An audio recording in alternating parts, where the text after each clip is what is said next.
한 거예요. 단순 신고는 누가 할 수 있다 생각되면 작게 받아야지. 그렇죠? 자, 이제 우리 감가상각 조정 봅시다. 498페이지에 먼저 감가상각 대상 자산은 우리 회계하고 똑같아요. 똑같기 때문에 뭐 특별하게 볼 거 없겠죠. 뭐 제외한다는 게 사업에 사용 안 하는 거 당연히 제외할 거고, 건설 중인 자산 같은 건설 중인 건 당연히 안 할 거고, 사용에 따라서 가치가 감소하지 않는 것들 있죠. 그대로거나 증가하는 것들, 나무나 뭐 이런 것들도 증가하죠. 그리고 또 우리 토지는 안 닳고, 자, 이런 거 빼고 나머지는 한다는 거예요. 자, 그럼 우리 세법이 생각하는 감가상각 자산의 고정자산의 취득원가는 회계하고 똑같아요. 취득시 부대비용을 전부 다 원가에 포함시키는 거야. 전부 다. 그래서 회계하고 똑같이 생각하면 돼요. 뭐 특별한 거 없는데 쭉 적어놓은 거고. 자, 499페이지에 취득 후 지출의 계산이라고 적혀 있죠. 자, 그럼 자본적 지출, 수익적 지출, 이거 우리 회계 때부터 배우던 거 생각이 똑같은데, 자, 그럼 우리 자본적 지출의 의미는 뭐죠? 왜 자본적 지출로 처리하죠? 아니면 수익적 지출부터. 수익적 지출은 우리는 지출 즉시 전액 비용 지출 시에 비용 처리하는 거죠. 그러면 자본적 지출은 얘는 자산으로 처리하고 사용하는 기간 동안 감가상각으로 비용화시키겠다는 거예요. 천천히 비용화하겠다는 거예요. 그럼 우리는 회계하고 세법하고 둘이 똑같이 그렇게 처리하기를 원하는데, 자, 우리 자본적 지출로 처리해야 될 걸 지출로 처리해야 되는 걸 수익적 지출로 처리했다는 걸 우리 회계에서 뭐 용도 변경 뭐 이런 것들을 현상 유지처럼 했다 뭐 이렇게 생각할 게 아니고, 이건 이렇게 생각해야 돼요. 자산으로 처리해야 되는 걸 비용으로 처리한 경우 이렇게 생각을 해야 돼요. 그럼 우리 세법에서는 이 경우를 뭘로 볼 거냐면 우리 이 금액만큼 바로 감가상각한 걸로 볼 거예요.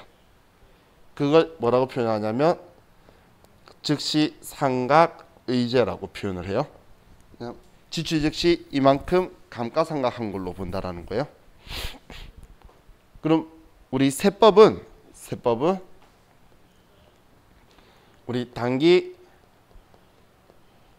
감가상각액을 어떻게 바라보냐면, 지금 우리 회사가 감가상각한 금액을 어떻게 바라보냐면, 이쪽에 쓸까요? 아래. 즉시 상각의제하고 더하기 감가상각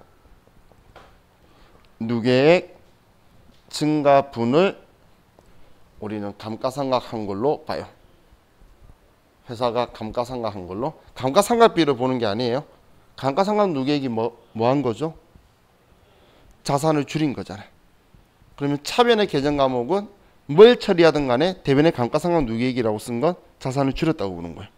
그럼 이 금액하고 지금 자산을 비용으로 처리한 거하고 이 두 개의 합을 회사가 감가상각했다고 볼 거예요. 그럼 이 금액 합을 가지고 우리 감가상각은 결산조정 사항이니까 이 금액 합으로 한도 계산할 거예요. 한도 계산을 할 거다고 보면 돼요. 그런데 지금 얘를 제가 분리를 시킨 이유는 얘는 감가상각한 걸로 해서 회사 계산액에 집어넣어 버릴 건데, 얘는 두 가지 역할을 해야 돼요. 왜냐하면 자본적 지출로 한 걸로 해서 감가상각 한도를 다시 계산을 하고, 그리고 올해 감가상각 한 걸로 금액을 합쳐가지고 산출해야 되니까 얘만의 칸을 입력하는 칸을 따로 가지고 있어요. 그럼 총 감가상각한 금액은 이 전체 금액을 보는 건데, 얘 칸이 따로 있는 이유가 얘는 이 금액만 가지고 해야 할 일이 두 개니까. 자본적 지출로 처리하면 감가상각 한도가 달라지게 되겠죠. 자산 금액이 증가하니까 그거에 그 금액도 반영시켜서 산출시키고 감가상각 한 걸로 올해 감가상각 회사 계산액처럼 같이 금액도 반영시킬 거예요. 그래서 얘가 즉시상각의제예요. 그럼 자산 처리해야 될 걸 비용 처리했으니까 시험에는 이렇게 나와요. 그냥 비용 처리했다 아니고 수선비 중에는 이런 식으로.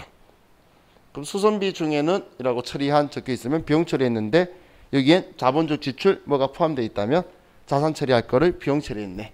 이렇게 그 용어를 보면 돼요.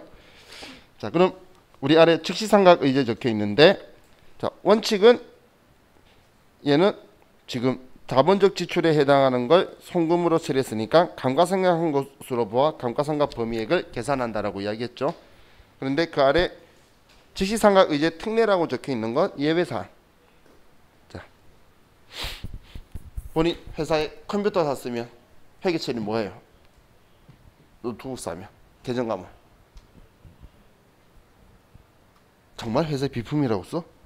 봐, 거짓말했어. 비품이라고 안 하잖아. 그죠? 우리 시험에서는 비품이라고 해야지. 시험에서는 비품 안 하죠. 시험에서 왜 비품이라고 안 할까? 여러분들이 회사 가서 장부에 썼어요? 그걸로 재무제표 만들어지나요? 그걸로 은행 가져가서 대출 받나요? 아니죠. 그래서 여러분들은 세법에 맞춰가지고 장부에 써요. 세금 신고는 내가 하거든. 근데 재무제표는 내가 안 만들거든. 그래서 법인세 공부하는 이유는 장부를 세금에 맞춰 쓰려고 거의 다 해요. 우리 시험 목적으로 조정하지 시험에서는 조정할 일이 안 되도록 그 범위 안에서 만드는데, 여기에 보면 우리 첫 번째가 소액자산이라고 적혀 있는데 100만 원 이하의 자산은 그냥 전부 다 비용 처리해도 돼요. 기본적으로. 그럼 에어컨, 자, 얘가 140만 원짜리다라고 가정하면 이제 460만 원짜리 거예요. 근데 140만 원이라 보면 얘 비품이라고 해야 되겠죠. 그럼 시험에서 어떻게 할까? 영수증 70만 원짜리 2개 끊어달라고 하면 돼요.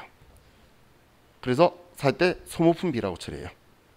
저걸 왜 감가상각하고 앉아 있을 거예요? 자산 처리해서 그냥 한 방에 비용 처리하고 끝내버려야지. 그죠?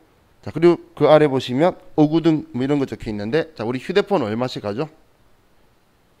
100만 원 넘죠? 다 100만 원 넘죠? 100만 원 넘어가는 거지만 휴대폰이나 컴퓨터나 이런 것들은 소모성 자산으로 봐요. 그래서 전부 다 비용 처리해도 돼요. 이런 거는 지금 즉시상각 의제로 안 보고 그냥 비용으로 인정하는 거라고 지금 이야기하는 거예요. 그럼 그런 규정 때문에 우리 회사에 비품이라는 개념 과목은 없어요. 사실 유형자산이라고 있어봐야 자동차, 그리고 그 제조업 같은 데서 기계장치, 그런 거는 몇십억 막 이렇게 크기 때문에 그 외에는, 자동차는 옛날엔 잘 안 넣었다가 지금은 넣는 게 경비증 받으려고.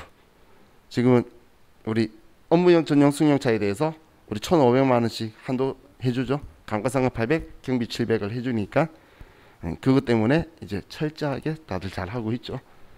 그 비용이 크니까. 자, 지금 이런 기준이 있다는 거예요. 자, 우리 법인세법은 아래 이제 잔존가액은, 자, 법인세법 보기 전에 회계 기준은, 자, 유형자산은 잔존가액이 있고 무형자산은 원칙적으로 잔존가액이 없다라고 했죠. 근데 법인세법은 유형이든 무형이든 구분 없이 전부 다 잔존가액이 없다라고 할 거예요. 잔존가액은 없는 거예요. 자, 그런데 잔존가 예외라고 적혀 있는 건 뭐냐면, 정률법은 금액을 딱 맞출 수 없잖아. 그래서 5% 이하나 1,000원 이하를 이제까지 해서 우리 잡아준다라는 이야기가 적혀 있는 거예요. 그럼 그 기록은 나중에 다 없애버리는 건, 진짜 처분했을 때. 왜냐하면 이 자산은 우리가 감가상각 우리가 정한 기간 지났다고 해서 얘가 없어지나요? 그래도 쓸 수 있죠. 일반적으로 자동차가 회사에서 잡으면 4년 아니면 5년이에요. 4년 아니면 5년인데 차 4년 5년만 쓰는 거 아니죠. 회사에 보면 10년씩도 쓰고 다니잖아요. 그럼 감가상각은 이미 다 끝난 거예요. 그래도 차가 있잖아요. 그래서 얘도 내가 폐차하거나 없애기 전까지 장부에 비만기록 1,000원을 남겨놔요. 부도가 아니고 얘 유형자산도 1,000원을 남겨놔요. 그랬다가 폐기나 처분하면 없애는데, 이 감가상각 할 때도 그 기준처럼 1,000원 정도는 남겨놓는다, 그 이야기예요. 자, 다음 페이지 500페이지로 가면 내용연수가 있는데, 자, 이 내용연수는 일단 먼저 기본적으로 법인세법이 기준 내용연수라는 걸 가지고 있어요.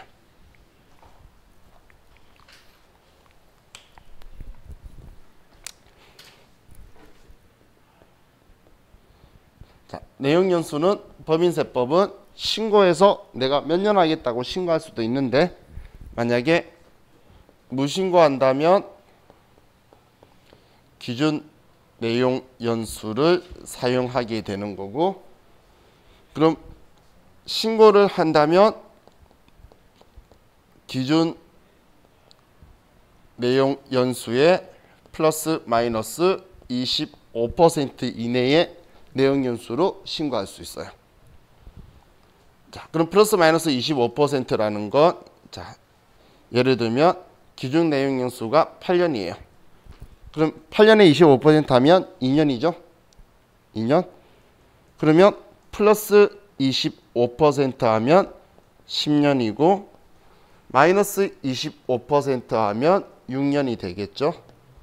그러면 이 범위 안에서 우리가 신고를 할 수 있다는 이야기예요. 이 기준 내용 연수는 업종별, 자산별 전부 다 가지고 있어요. 업종별, 자산별 다 기준 내용 연수가 법인세법이 정하고 있으니까 우리 아래 업종 코드 쓰는 거 있잖아요. 그럼 업종별로, 자산별로 기준 내용 연수를 다 가지고 있어요. 그럼 여기에서 법인세 최소화하려면 기준 내용 연수 8년짜리라면 신고를 몇 년으로 하는 게 좋을까요? 법인세 최소화하려면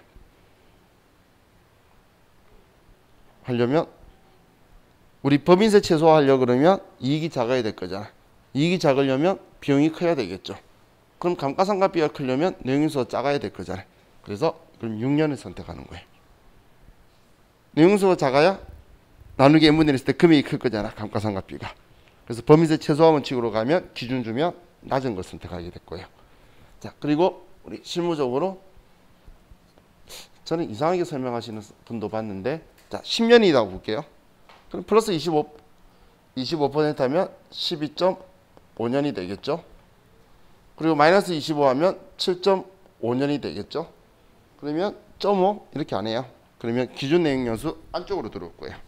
그러면 얘는 8년부터 12년 사이 안에서 내용 연수를 선택할 수 있게 되는 거예요. 근데 이것 때문에 제가 신기하게 설명하시는 분이 있다 그랬는데, 내용 연수는 짝수를 쓴다 이런 이야기 하는데, 일반적으로 하면 짝수가 나오긴 해요. 근데 짝수 쓰는 게 아니고 안쪽으로 집어넣는 거예요. 기준 내용 연수 안쪽으로. 반올림 이런 게 아니고 그냥 안쪽으로 집어넣는 방식으로 사용을 할 거예요. 자, 그리고 이제 아래쪽에 나머지는 뭐 특별하게 신경 안 쓰셔도 되고, 제일 마지막 당구장 표시 하나만 볼게요. 기준 내용 연도에 50% 이상 경과된 중고 자산을 취득하는 경우라고 적혀 있죠. 그죠? 그럼 얘는 내용 연수를 우리가 우리한테는 취득이 됐지만 중고 자산이라면 우리가 기존 있던 내용 연수의 기준 내용 연수의 50% 가지고 적절하게 조정할 수 있는 범위가 있어요. 그래서 중고 자산 사면 내용 연수가 짧게 잡히게 될 거예요. 중고 샀는데 똑같이 막 길게 잡으라 그러면 말이 안 되겠죠. 자, 그럼 이제 감가상각 방법 선택 및 뭐 상각 범위의 계산 방법 적혀 있는데, 자, 우리 고정자산 등록 메뉴는 다들 들어가 봤죠? 고정자산 등록 메뉴에 감가상각 방법 선택 몇 개 있었죠? 2개밖에 안 보였죠? 왜냐면 고정자산이라는 표현이 세법 용어잖아요. 우리 고정자산 등록이 세법상 서식이에요. 그래서 잔존가 X는 칸 없었죠. 세법 거니까 쓰는 칸이 아예 자체 존재 안 하는 거예요. 그럼 우리 세법은 정해법, 정률법만 유형자산을 볼 건데, 건물은 정해법만 돼요. 건물은. 그럼 무신고에도 정해법인데, 건물 외 나머지 촬영 원방구나 뭐 기계장치나 비품이나 뭐 이런 것들은 정해법, 정률법 2개 중에 선택해서 신고할 수 있는데, 만약에 무신고한다면 정률법이에요. 그럼 우리가 시험 문제, 집 문제에서 잘 봐야 되는 게, 감가상각 방법에 대하여 신고하지 않았다면 그냥 건물만 정해법, 나머지 정률법은 컴퓨터의 기본 설정으로 되어 있어요. 일반적으로 그렇게 하기 때문에. 그런데 문제에서 법이 신고 기간에 적정하게 정해법으로 신고하였다라고 적혀 있으면 우리 건물 지방 나머지 자산들이 정률법 되어 있기 때문에 정해법으로 바꿔야 돼요. 그럼 바꾸면 되지 이런 생각이 들죠. 근데 우리 K랩의 치명적인 단점이 감가상각 방법에 중간에 안 걸치고 바로 취득연도 쓰면은 기초가액으로 휙 넘어가 버려요. 그래서 감가상각 방법을 안 보고 가서 그렇게 문제 나왔을 때 엄청 많이 틀려요. 금액이 틀리대. 자기가 쓴 거랑 틀릴 수밖에 없지. 정액법, 종이법은 값이 틀린데. 그래서 꼭 감가상각 방법 체크해야 돼요. 문제 신고했다 그러면. 자, 그럼 무형자산에서는 무형자산은 우리 일반적으로 정액법이고 무신고에도 정액법이고. 근데 광업에 관련된 것들 있죠. 그거는 생산량 비례법도 같이 써요. 그래서 정액법, 생산량 비례법, 무신고하면 생산량 비례법. 자, 이런 것들만 보면 되는데, 개발비는 이론상으로 기억하세요. 시험에 나올 일은 없는데, 원래 20년 안에 정액법인데 무형자산은 세법이 기간을 줄이고 싶어 하기 때문에 무신고하면 내용연수를 5년으로 잡아버릴 거예요. 자, 다음 상각 범위액 계산은 뭐 다른 건 필요 없는데, 우리 회계에서는 정액법 할 때에 감가상각 대상 금액의 내용연수로 나누죠. 그런데 법인세법 계산할 때는, 세법상 계산할 때는 그렇게 계산하는 거 불편해요. 그래서 그냥 우리 취득가격, 어차피 잔존가격이 없으니까 거기다가 우리 여기에 정률을 곱할 거예요. 내용연수를 가지고 만든 정률도 있죠.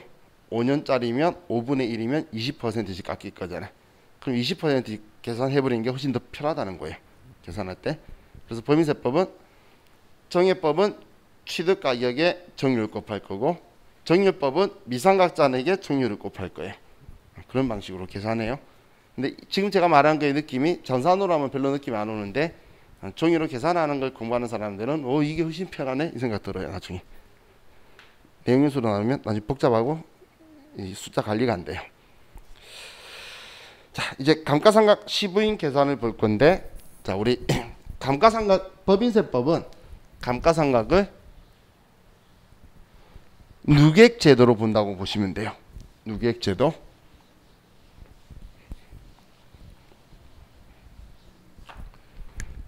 자, 그럼 우리 이 감가상각은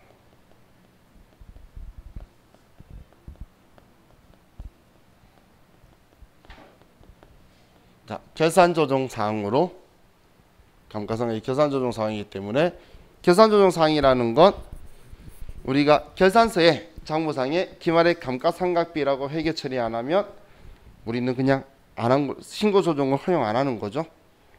그리고 결산서에 감가상각비라고 회계 처리한다더라도 세법이 인정하는 범위안까지만 인정할 거라는 거예요.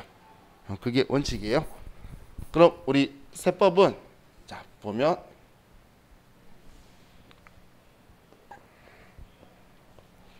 자 5년짜리가 있다라고 보면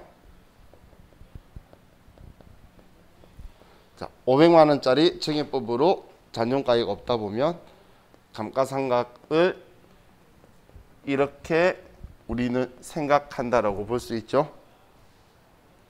500짜리를 5년간 정액법 가면 근데 이렇게 생각 안 하고 누객 제도로 해서 1차 연도에는 한도가 100이야. 총 누객이. 그럼 2차 연도까지 있으면 한도는 200이야.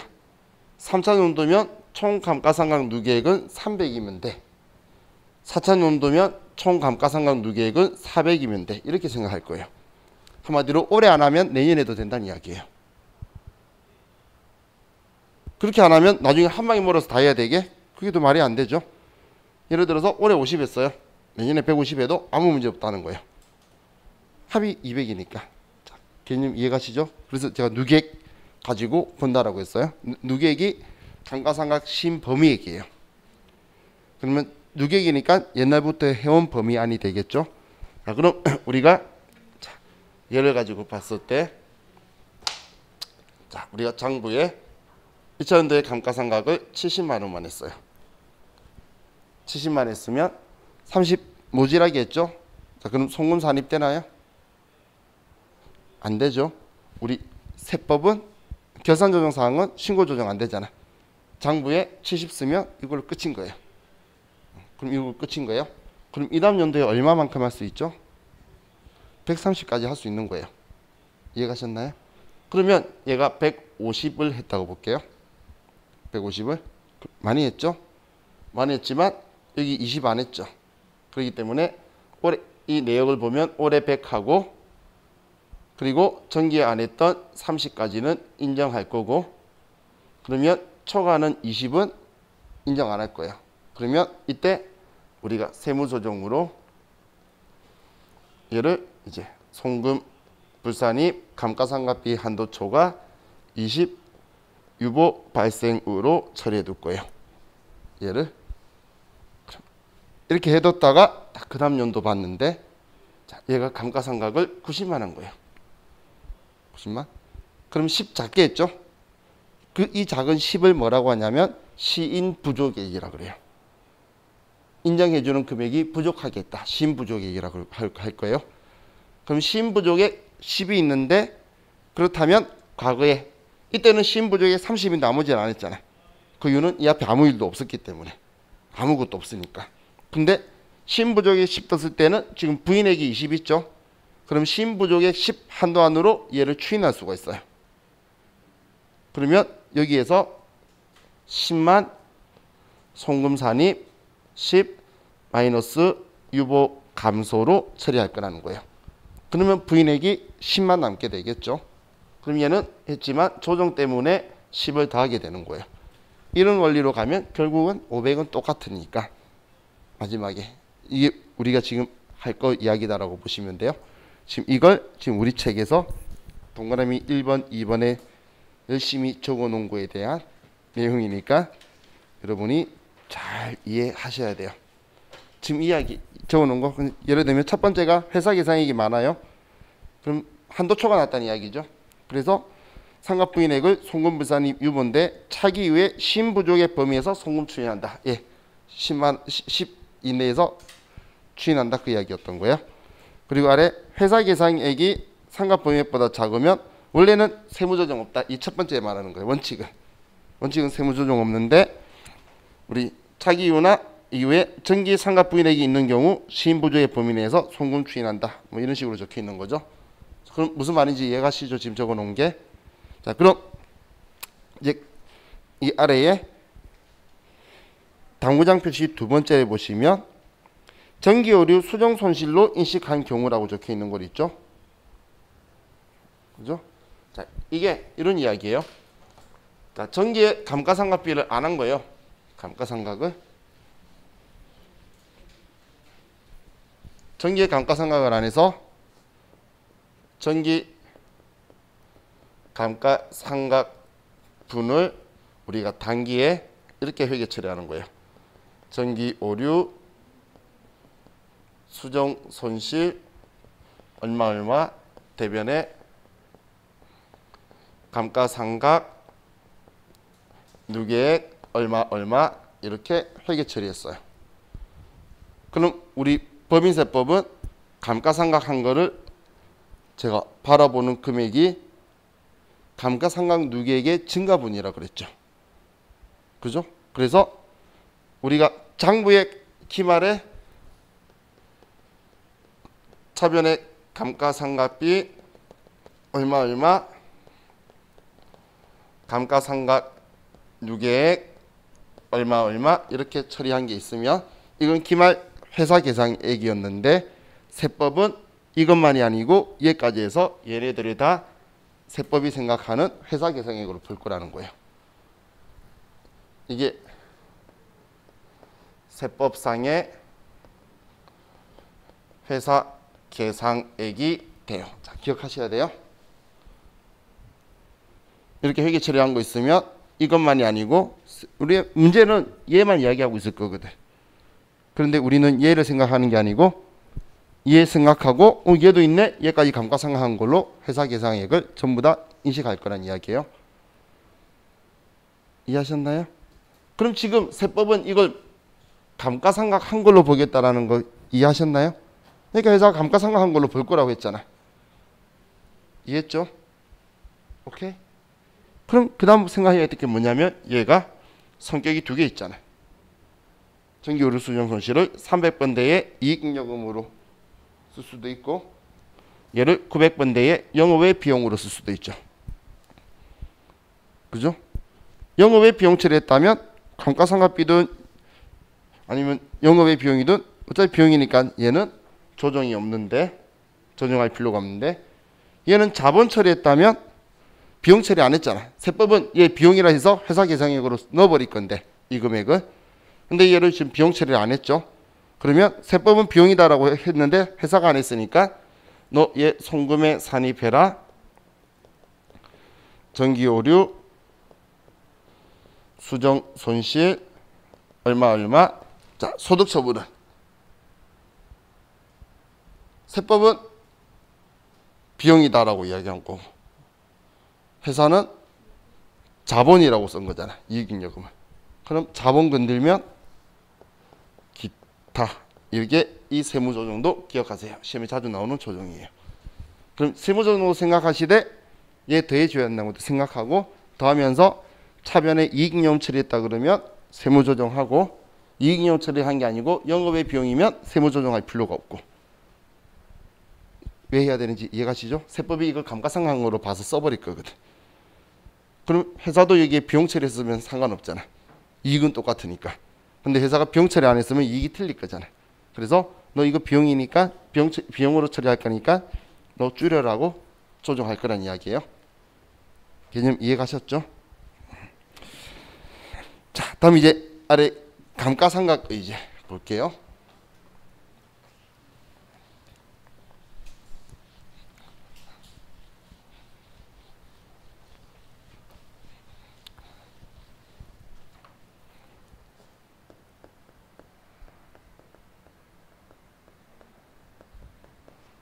자, 이 앞에 의제자 붙는 거 하나 봤던 게 뭐죠? 즉시상각의제. 이번엔 감가상각의제. 두 개는 틀린 거예요.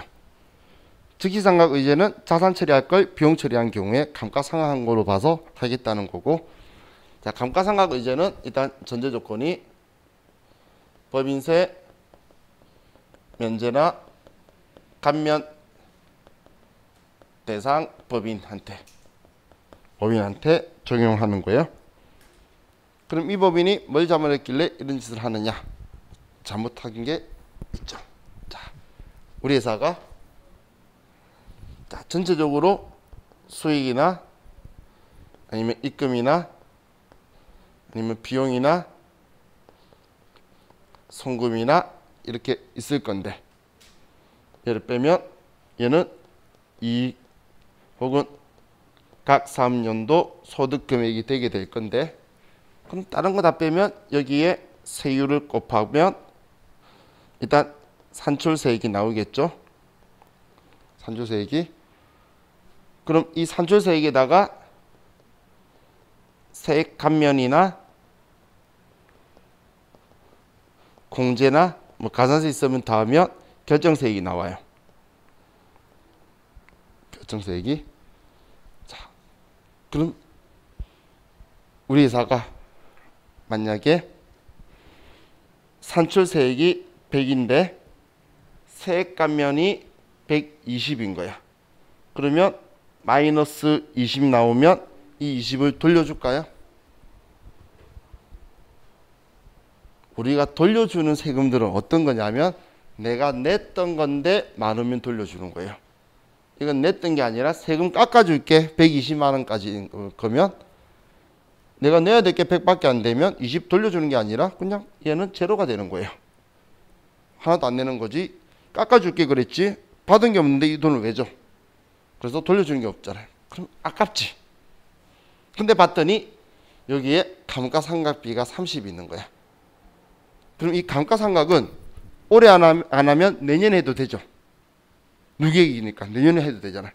그럼 감가상각을 빼버리면 얘가 130이 되고 또 120 빼면 난 10만 내고 내년에 30을 비용으로 하면 되겠죠.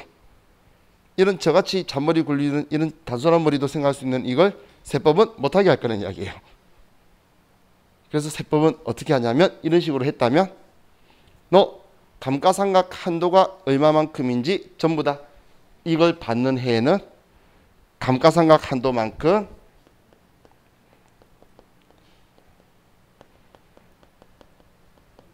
범위액만큼 전액 감가상각해야 돼요. 상각을 해야 돼요.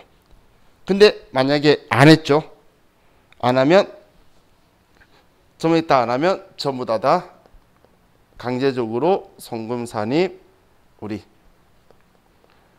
감가상각 아니 감가상각이라기보다 이래 감가상각 의제 얼마 마이너스 유보 발생으로 전부 다 얘를 강제 신고 조정을 할 거예요. 범위액만큼 전부 다 하면 아무 말 안 할 건데 범위액까지 전부 다 하지 않으면 남은 금액만큼 전부 다 송금산 시켜버릴 거예요.